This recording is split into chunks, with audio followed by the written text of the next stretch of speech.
Hello and a very good evening to you. You're watching Times Now Live. I'm Pratibha Chandran. Thank you for joining us this evening. Today we're going to be talking about the biggest story that the entire world is talking about, the developments between the United States and Venezuela. What does it mean for the world? Why did the United States take such a step? And what happens next? We're going to be talking about all of that. We break down all of the details for you, the timeline of how it really unfolded.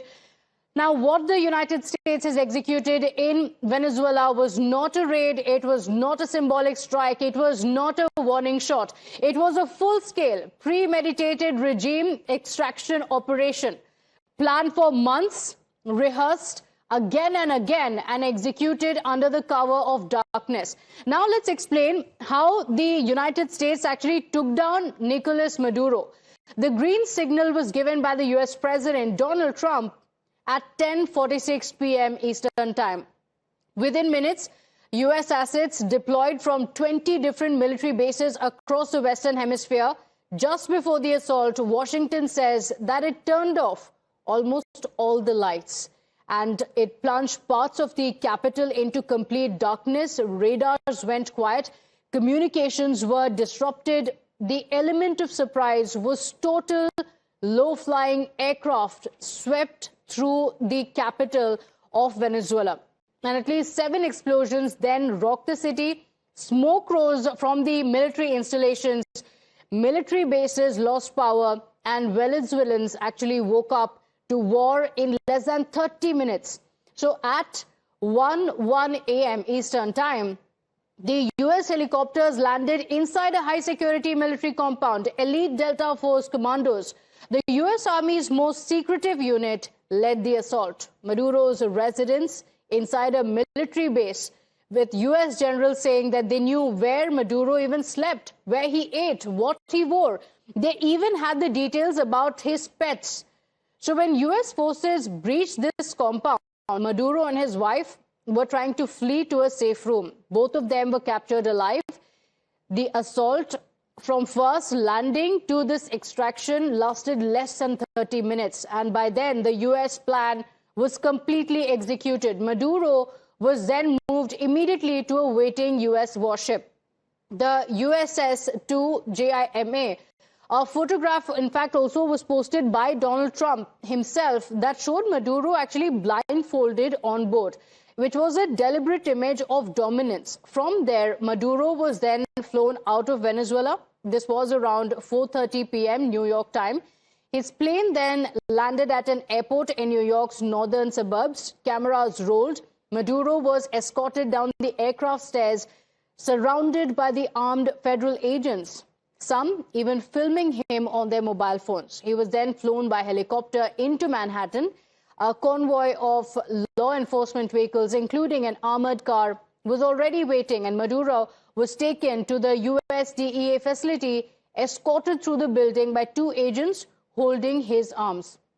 The video was released by the White House. Maduro's first words in New York was "Good night, Happy New Year." This was the video posted. We're going to run the country until such time as we can do a safe, proper, and judicious transition. So we don't want to be involved with having somebody else get in, and we have the same situation that we had for the last long period of years. So we are going to run the country until such time as we can do a safe, proper, and judicious transition. As everyone knows, the oil business in Venezuela has been a bust, a total bust, for a long period of time. They were pumping almost nothing by comparison to what they could have been pumping and what could have taken place. We're going to have our very large United States oil companies, the biggest anywhere in the world, go in, spend billions of dollars, fix the badly broken infrastructure, the oil infrastructure, and start making money for the country. The United States military conducted an apprehension mission in Caracas, Venezuela, to bring to justice 2 indicted persons, Nicolas and Cecilia Maduro. This operation, known as Operation Absolute Resolve, was discreet, precise, and conducted during the darkest hours of January 2nd and was the culmination of months of planning and rehearsal, an operation that, frankly, only the United States military could undertake. Let's now talk about what the United States has actually said about this clash. What was the reason that the United States went into Venezuela and captured the president? We're going to be talking about what the US has said versus what experts actually believe is the reason for US taking this move. The accusation that has been made against Nicolas Maduro is that he leads an international drug trafficking network. Now, remember, the United States has repeatedly and consistently over the last few months made these allegations against Venezuela. Donald Trump has mentioned it on multiple occasions, so it had been building up. So it was declared wanted by US with a reward amount of $50 million as far as Maduro is concerned. So this accusation had already been made by the United States, alleging his involvement with drugs. And United States, Donald Trump in particular, had mentioned it time and again, narco-terrorism as the US called it time and again. Since 2019, the US has also refused to recognize Maduro as the head of state.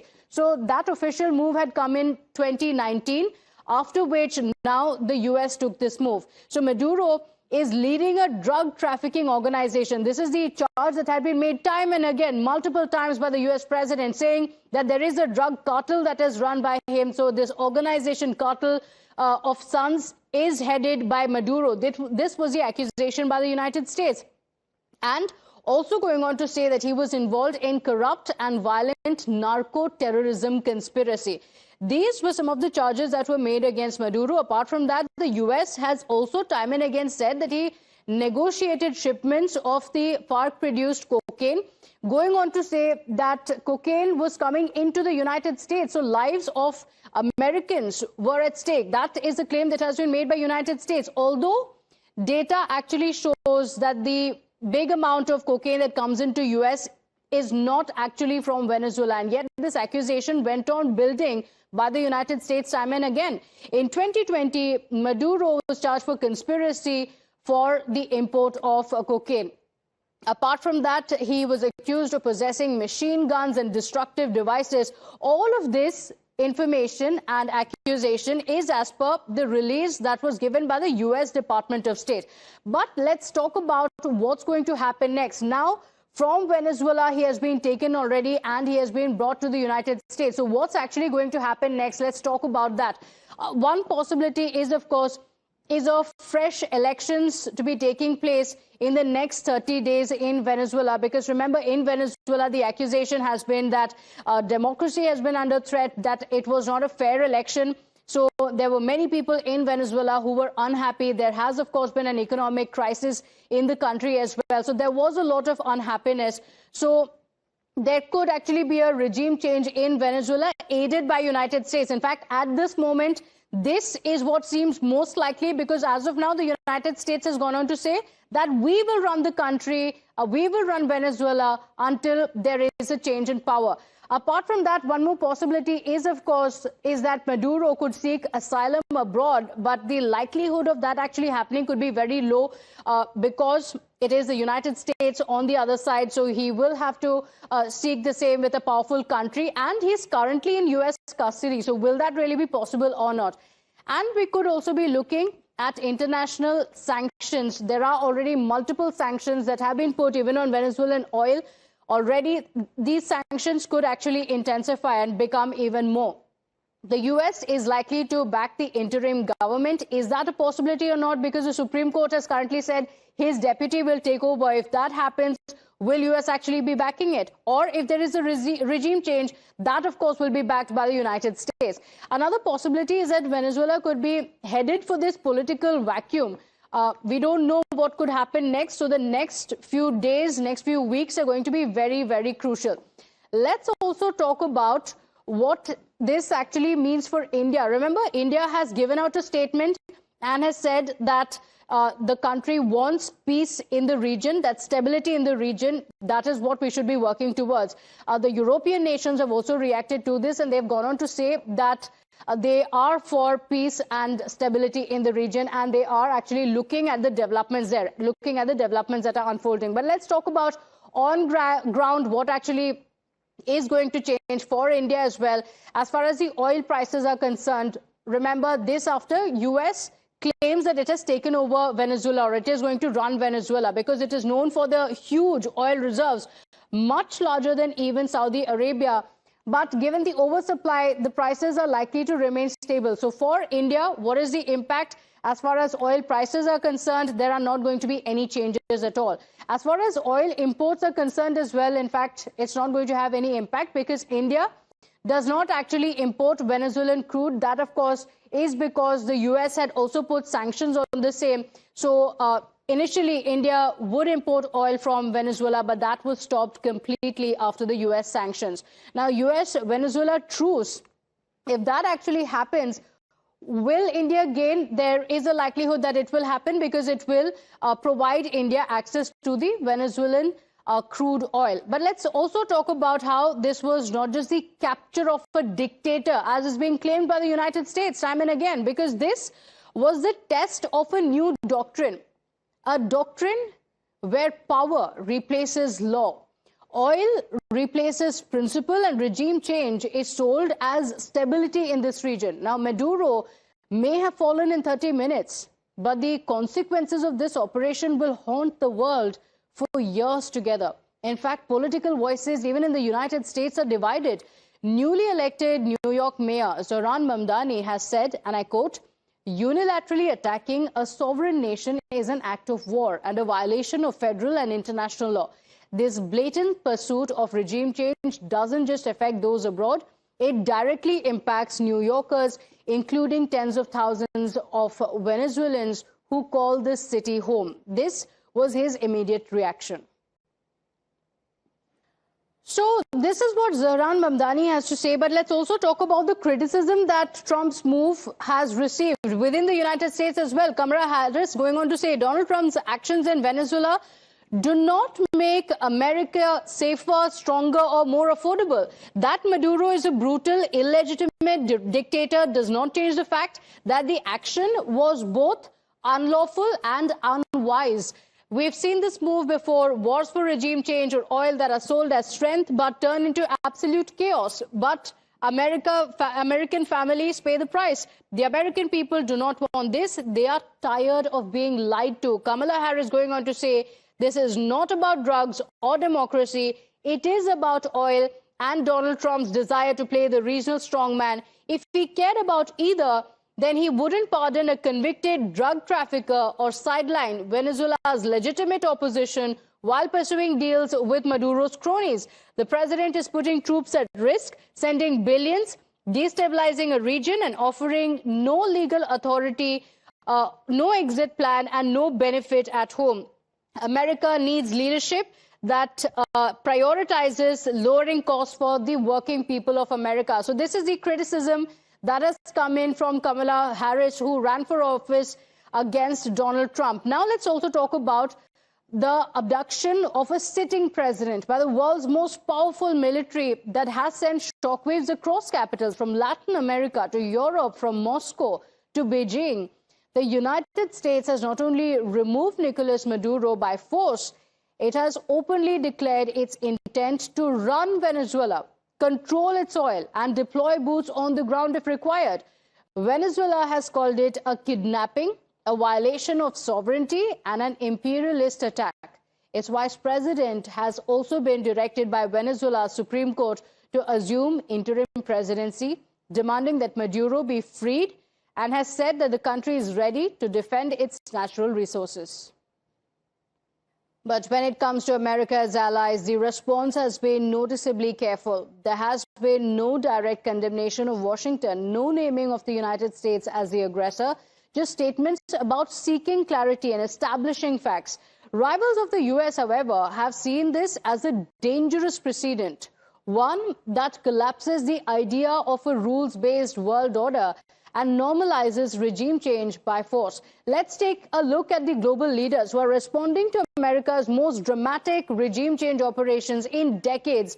Now, these are some of the reactions that have come in. First, let's take a look at what China has to say. Remember, a delegation from China was actually in Venezuela just hours before the US move.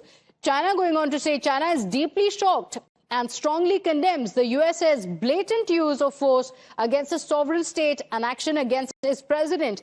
Such hegemonic acts of the US seriously violate international law and Venezuela's sovereignty and threaten peace and security in Latin America and the Caribbean region. China firmly opposes it. So China has firmly opposed it, going on to say, we call on the US to abide by the international law and purposes and principles of the UN Charter and stop violating other countries' sovereignty and security. That's a response that has come in from China.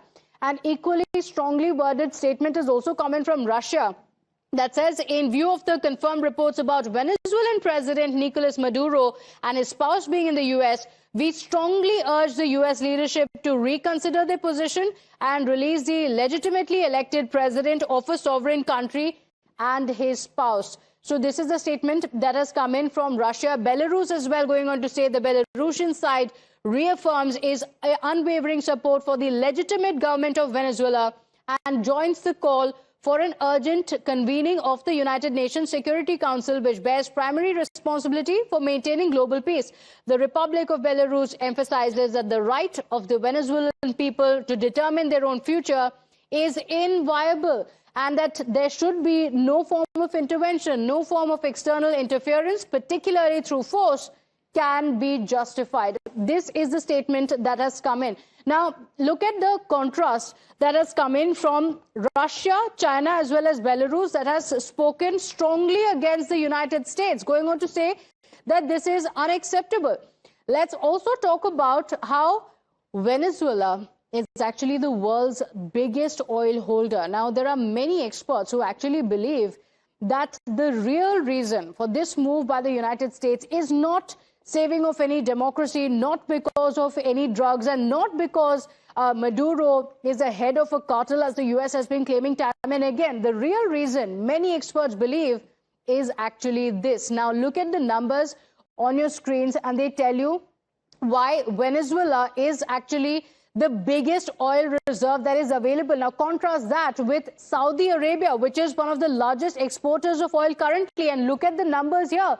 Venezuela is way ahead of any other. In fact, put together Iran and Iraq, Venezuela is almost above that. So this is per billion barrel, and this is according to the data. So Venezuela actually has the largest oil reserve, not just oil reserves, but also gold reserves. So it's sitting on a huge pile of minerals and oil, and that could be of interest to the United States. And that is the real reason many experts believe that the US has actually decided to move in here.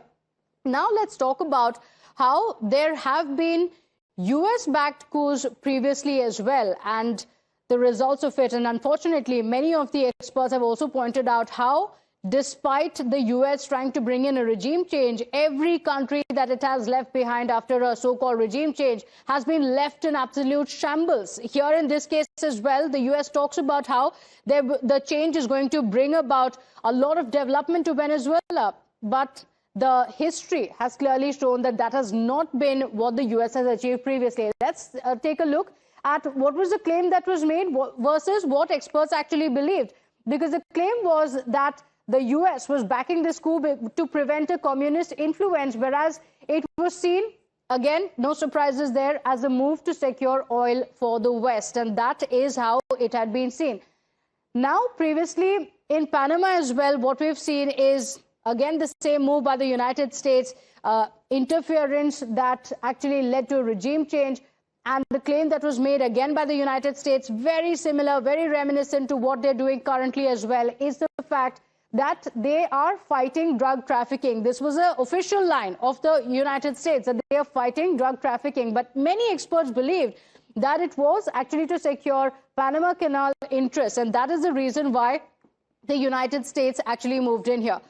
Another case in point is also the US invading Grenada. Again, it was the same story. The claim was it was to prevent communist expansion, but many experts believe that it was to get strategic control in the entire Caribbean region. And we've seen it happen time and again. More recently in 2003 as well, we've seen it happen with Saddam Hussein, because the claim that was made by the United States was completely different, many experts believe, with what the actual reality was, because it didn't help the United States in any way. And as experts have claimed time and again, is that, again, the country was taken over by the United States, or the United States entered the country, and when they left, it was left in a far worse condition than when the US actually entered the country. So as United States defended its extraordinary operation in Venezuela as well, the world is not just watching it. It is reading these signals as well. The Ukrainian president, and this is very interesting, the Ukrainian president Vladimir Zelensky was asked how the world should actually respond to the US action in Venezuela. And his answer is brief, but it's also very politically loaded. Listen into what he said. So smiling and going on to say that the US knows what to do next. What is he hinting at? But let's also talk about what the situation is in Venezuela, because there are many Venezuelan expats who are in celebratory mode. They're living outside the country and they have hailed the capture of Maduro by the United States. They have said that it's high time to take on narco dictatorship. Listen in. I can't say how happy I am, because I don't know any other government, only them. It has been so many years suffering. I have been without my family for 6 years, and I can't wait to country. And this is so comfortable for us. We have been waiting for this for years, and we are like hard-working people. I have been working since day one. Entendí, vi la entrevista completa de Donald Trump y siento de que es una posición donde nuestro país necesita en este momento la ayuda y el soporte de un país como Estados Unidos para poder adquirir la libertad completa, que la libertad que teníamos hace 26 años. Eso es lo que siento. Teníamos mucha expectativa antes de esa entrevista. A Venezuelan journalist has also said that last year's elections showed the Maduro government no longer enjoys the support it once did. Speaking to Times Now, she said many in Venezuela feel a sense of relief and see a current moment as an opportunity for a fresh start for the country, regardless of the geopolitical debate, reflecting the aspirations of the people who have protested and demanded a change for years together.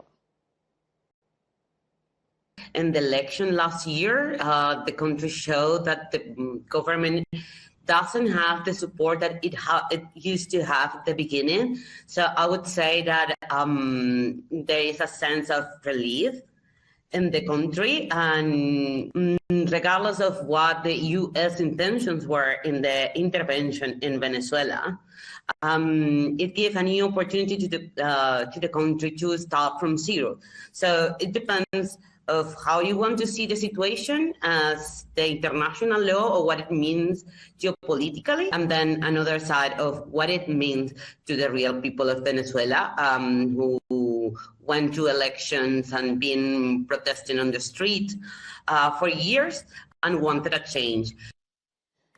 So there is another question that is actually haunting the world currently. First, it has been Venezuela. What next? Is Iran actually next? Because this debate is intensifying, because there are multiple factors that actually converge here. Iran is a major oil producer. Let's take a look at why Iran is now very closely looking at the developments here.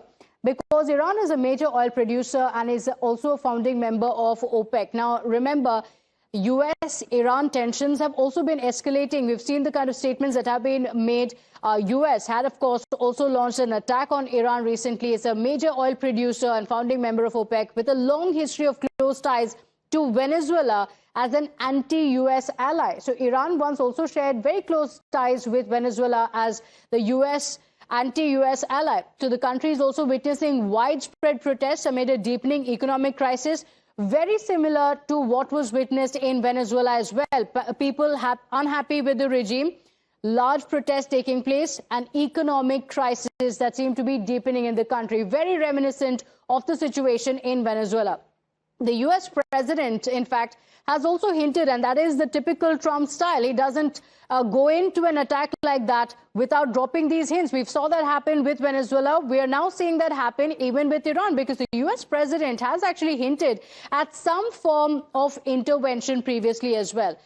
In fact, Iran's supreme leader, Ayatollah Ali Khamenei, has also vowed not to yield, rejecting the US pressure, even as the rights groups are reporting a sharp rise in arrests following days of unrest triggered by soaring inflation. What's going to happen next? The world is very, very closely watching, because this is not just about Venezuela. This is about the world order. With that, it's time for us to slip into a very short break here. Don't go anywhere. We'll be right back with the top headlines.